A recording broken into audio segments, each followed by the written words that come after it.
Estamos por aqui, hein? No meio de um feriado, mas engana-se quem pensa que não ia ter correspondente médico. Temos sim, senhor, e com o doutor Fernando Gomes, já aqui na área. Doutor, bem-vindo neste feriadão. Muito obrigado, Elisa. Faça chuva, faça sol, é como o plantão Estamos médico. aqui. A gente está sempre aqui com o pé fincado. Bom dia para você. Verdade, hein? Doutores estão sempre a postos e prontos, qualquer que seja o dia.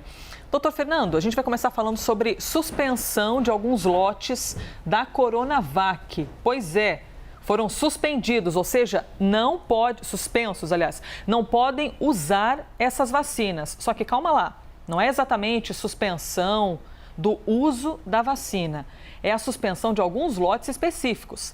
A decisão é uma medida preventiva da Anvisa. E porque uma fábrica para produzir vacinas para o Brasil precisa ter um certificado de boas práticas emitidos justamente pela nossa agência reguladora.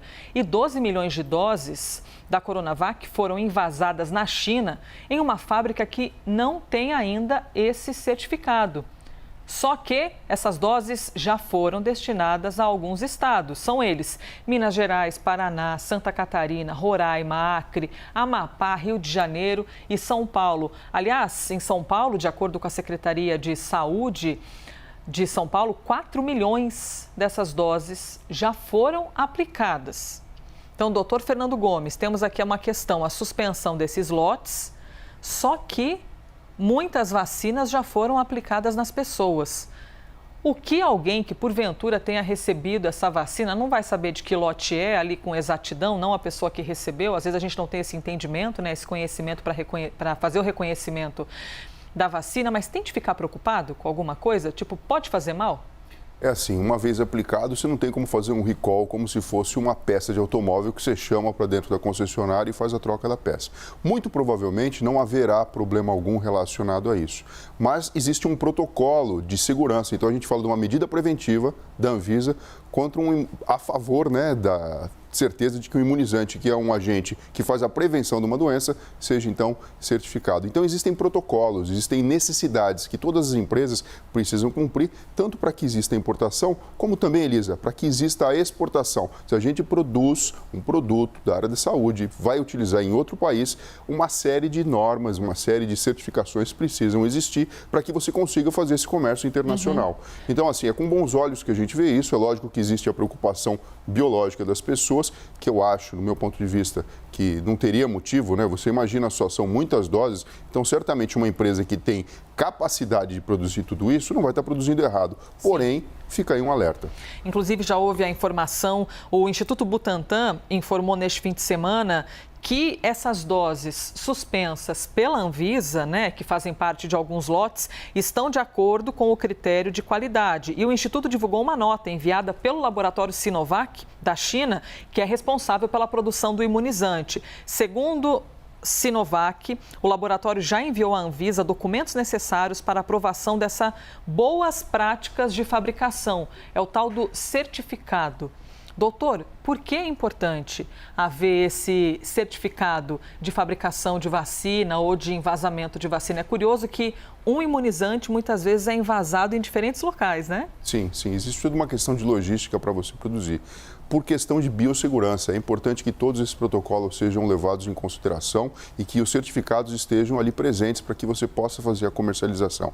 A gente está falando da saúde das pessoas e quando a gente fala de vacina, a gente está falando de população como um todo. Então faz parte desse processo avaliar se existe ou não, e se não existe, precisa que seja feito então toda a validação para que aconteça. É lógico, pessoal, que no meio do caminho tem muita coisa que é burocrática. Às vezes você imagina, é lógico que não aconteceu isso, mas vamos supor, um documento que precisa ser enviado dia 5 ou enviado dia 6 pode entrar dentro de não conformidade, né? Mas é lógico, dentro desse guarda-chuva, diversos problemas podem ser detectados e levados em consideração. E mais uma vez é importante ressaltar aqui a seriedade do trabalho da nossa agência reguladora aqui do Brasil, a Anvisa, que fica atento a todos esses detalhes e tornou pública, então, essa informação da suspensão de alguns lotes. Então, se você recebeu Coronavac e é de algum desses estados, fique atento ali às informações que vão surgir por meio das autoridades estaduais, até porque só aqui em São Paulo, 4 milhões de doses foram aplicadas com esse lote que foi suspenso pela Anvisa.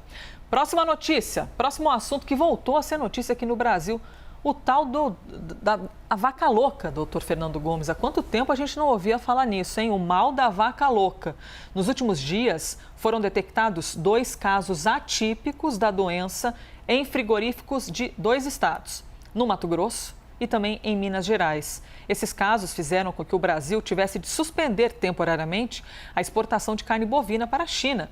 Aí muita gente lembra dos surtos de vaca louca nas últimas décadas e acaba ficando preocupada, né? Será que a carne está contaminada? Será que eu posso pegar essa doença? Devo ficar desconfiado agora com a carne que eu consumo? Doutor Fernando Gomes, primeiro, por favor, nos lembre o que é o tal do mal da vaca louca. Bom, o nome técnico e científico para isso é encefalopatia espongiforme bovina. O que significa? Eu vou traduzir para vocês. Esse trava-língua encefalopatia, apatia de doença, encéfalo de sistema nervoso central. A gente está falando aqui do cérebro, cerebelo e tronco cerebral. Espongiforme porque provoca lesões no cérebro parecido a uma esponja. Ele realmente fica com lacunas porque lenta e progressivamente esse cérebro ele acaba sendo destruído. E bovina porque a gente está falando da manifestação clínica no animal. Esses 2 casos são atípicos, porque ele pode aparecer em pessoas, quando ele é detectado, obviamente, na vaca ou então no próprio bovino, a gente fica muito preocupado pela questão da sua possível contaminação e transmissão. É o 4º e 5º caso em mais de 23 anos e existe essa possibilidade de transmissão em humanas. É uma doença que se caracteriza por ter uma característica especial. Ela não é um vírus, não é uma bactéria, não é um fungo, é um prion. O que é um prion? Um prion é uma proteína que é capaz de provocar doença. No ser humano, quando existe essa manifestação, eu já vi alguns pacientes assim durante a minha residência médica no Hospital das Clínicas.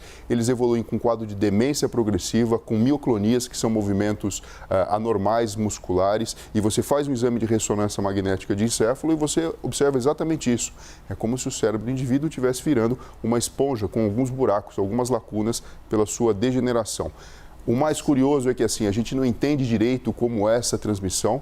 E veja, é uma estrutura mais rudimentar, mais simples do que um vírus. Porque um vírus, quando a gente fala aqui, por exemplo, do vírus da Covid-19, a gente explica, né? Que tem uma membrana, tem uma cápsula, dentro da cápsula tem um material genético. Esse material genético entra na célula, de alguma forma ele parasita toda a estrutura celular e produz mais vírus. O prion não é assim. O prion é simplesmente uma proteína, uma sequência proteica de aminoácidos que provoca a doença. E é uma doença que, enfim, lesa algo que é extremamente importante, né, que é o cérebro, e pode levar, na verdade, à morte em poucos meses. Pois é, o senhor estava narrando aqui que conviveu ou viveu nesse ambiente com a detecção desse tipo de doença. Eu fico pensando o tamanho da dificuldade de um médico na hora que vê o paciente. O paciente tem alguma coisa, mas e agora? Qual é o caminho para descobrir que coisa é essa? Que doença é essa? Porque esse mal da vaca louca, como aparece pouquíssimas vezes, é ainda mais difícil de você conseguir detectar. Às vezes o médico não tem nem experiência, nunca atendeu alguém com esse mal, precisa ir por exclusão, excluindo algumas alternativas até de fato detectar. É por meio de um exame, doutor? Exato. Você pode imaginar o seguinte, Liz, uma pessoa que não tem a idade avançada, que começa a apresentar um quadro demencial e alterações neurológicas de uma forma súbita, progressiva, com piora, é submetida a um exame de imagem, por exemplo, a gente consegue ter acesso a essa informação. Biópsia também pode funcionar. E não é só o médico que fica preocupado, né? Toda a família e toda a equipe do hospital, porque, na verdade, existe uma grande preocupação de entender como pode acontecer essa transmissão ou não. Por sorte, não é tão comum assim, mas quando isso surge, por exemplo, numa situação como essa, faz com que a gente acenda aí um alerta e todos fiquem atentos para evitar, obviamente, a propagação dessa doença. Pois é, e justamente por causa desses 2 casos atípicos, tá, gente? É importante a gente se informar, claro que pode causar mal, mas são casos atípicos. Em 2 estados, Mato Grosso e Minas Gerais, eles fizeram com que o Brasil tivesse de suspender a exportação de carne bovina para a China, que é um dos maiores clientes aqui do país. Falaram, opa, pera lá, a gente tem de identificar primeiro o que está acontecendo para depois voltar com essa exportação. Doutor, se a gente está falando que é um mal que vem por meio da carne bovina, naturalmente a gente está falando de um mal que você adquire por comer a carne. Sim, isso? sim, se supõe que esse seja o caminho principal de transmissão. Lembrando que, por exemplo, quando a gente estava no hospital e fazia biópsia nesses pacientes, existia um cuidado e um rigor tremendo e todo o material que tinha contato com o paciente, na verdade, era descartado, ia para a incineração. Então, assim, a gente não conhece exatamente qual que é o processo natural, mas lógico que existe uma relação entre a possibilidade de você ter o animal e, através dele, você conseguir ter o contágio das pessoas. É curioso como algumas perguntas são tão simples, mas não são tão óbvias, né? Perguntar, ai, doutor, mas é porque consome carne? Poderia ser por algum outro tipo, a pessoa, de repente, teve contato com um animal, né? Aqui a gente tem que perguntar até as coisas que, às vezes, parecem muito óbvias, sim, mas porque nem tudo é óbvio para todo mundo. Desculpa, Elisa, eu acho que assim, o mais interessante dessa doença, da gente trazer a público, é a possibilidade de uma proteína, uma estrutura mais simples do que um vírus, na verdade, ter a possibilidade de provocar tamanho estrago. Dito e feito, então, tá aí, notícia sobre o mal da vaca louca. O nosso próximo assunto é aneurisma. E por que nós vamos falar disso? Neste fim de semana foi divulgada a morte de uma ex-participante do Big Brother Brasil, a Josi de Oliveira. A morte da psicóloga aos 43 anos ocorreu por causa de complicações em uma cirurgia para tratar um aneurisma. Segundo familiares, ela teria sofrido um AVC durante a cirurgia, ficou em coma induzido, mas não resistiu. Doutor Fernando, aneurisma, o que seria isso? O aneurisma cerebral é uma dilatação sacular de um vaso intracraniano. Então, os vasos funcionam como se fossem ruas. A gente tem uma avenida que vira uma rua, que vira uma viela, até que chega e faz a sua troca de nutrientes com o tecido cerebral. Nessas bifurcações, existe uma fragilidade bem na região da bifurcação mesmo, de origem congênita e muitas vezes também incrementada aí pelo estilo de vida, principalmente o tabagismo, aqui acaba sendo o grande vilão, e a hipertensão arterial, faz com que nessa ponto de encruzilhada, uma bolha, como se fosse uma bolha, venha se formando e se dilatando. Chega um momento tal que, pela questão hemodinâmica, ou seja, o próprio trânsito do sangue, faz com que rompa esse aneurisma. Rompendo esse aneurisma, existe um sangramento para dentro da região do tecido cerebral e em volta dele, por isso que a gente chama de hemorragia subaracnoideia, porque fica no espaço entre os sulcos e giros e provoca uma grande lesão e um grande processo inflamatório. Acaba sendo causa de óbito em muitas pessoas, Elisa. E o tratamento requer a oclusão do aneurisma, que você pode fazer de duas formas. Ou através de um procedimento endovascular, então como se fosse um caninho, você entra por uma artéria e você chega até esse ponto e faz então a oclusão com materiais especiais, stents, molas, enfim, existe. Oclusão seria... Você fecha por dentro do vaso. Ou então o tratamento clássico, que é através de uma craniotomia, você faz sob anestesia geral, um acesso cirúrgico com abertura do crânio, chega até a região do aneurisma e coloca uma espécie de um clipe, como se fosse um clipezinho de um pregador de roupa em volta do aneurisma, fechando então na sua saída. É lógico que não é simplesmente isso o tratamento. Quando existe o sangramento, existe um processo inflamatório intenso, os vasos em volta podem sofrer reações, a sua parede pode ficar mais grossa, você pode ter uma que a gente chama, né, de como se fosse um vasoespasmo e todo o cérebro pode sofrer. Durante o tratamento, que é um tratamento extremamente delicado, então assim, a equipe fica obviamente sob tensão, existe então a oclusão e podem acontecer eventos adversos, como por exemplo a ruptura, como por exemplo para clipar um aneurisma, de repente um vaso, ele pode sofrer um quinque, sofrer uma dobradura e faltar sangue em alguma parte. Então isso seria a explicação para um AVC, por exemplo, durante uma cirurgia de um aneurisma cerebral. Então, assim, é uma cirurgia que ela merece respeito, ela merece uma atenção especial, porque quando a gente está fazendo esse tipo de procedimento, Elisa, qualquer distração pode realmente representar um problema muito grande. Doutor, aneurisma, o senhor já falou tecnicamente o que causa dentro do cérebro, mas como uma pessoa desenvolve um aneurisma? Por exemplo, uma pancada na cabeça, seria capaz de desenvolver um aneurisma ou não é por impacto? Não, poderia, mas aí seria um pseudoaneurisma numa situação especial. O aneurisma que a gente fala aqui, ele tem origem congênita, ou seja, já existe uma fragilidade que vem desde a sua história intrauterina e com o decorrer do tempo, essa fragilidade do vaso vai se transformando nessa bolha, até que em determinado momento ele pode romper. E geralmente é acompanhado de uma cefaleia súbita, que é chamada da pior dor de cabeça que um ser humano pode experimentar. Muitas pessoas já entram em coma e morrem imediatamente e outros ainda têm a chance de serem tratados, ser levados para o hospital, fazer investigação com exames de imagem, com arteriografia, até, na verdade, ter o planejamento cirúrgico para a oclusão do mesmo.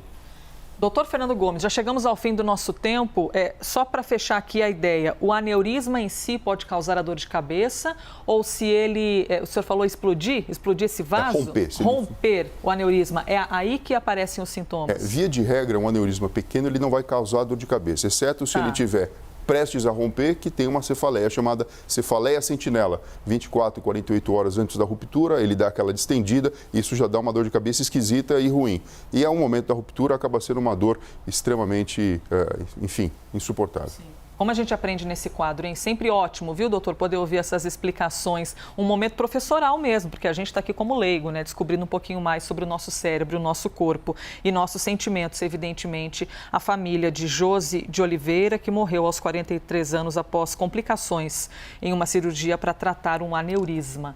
Doutor Fernando, obrigada por mais um dia, hein? Até breve. Obrigado a você, Elisa. Pessoal, se cuidem e até breve.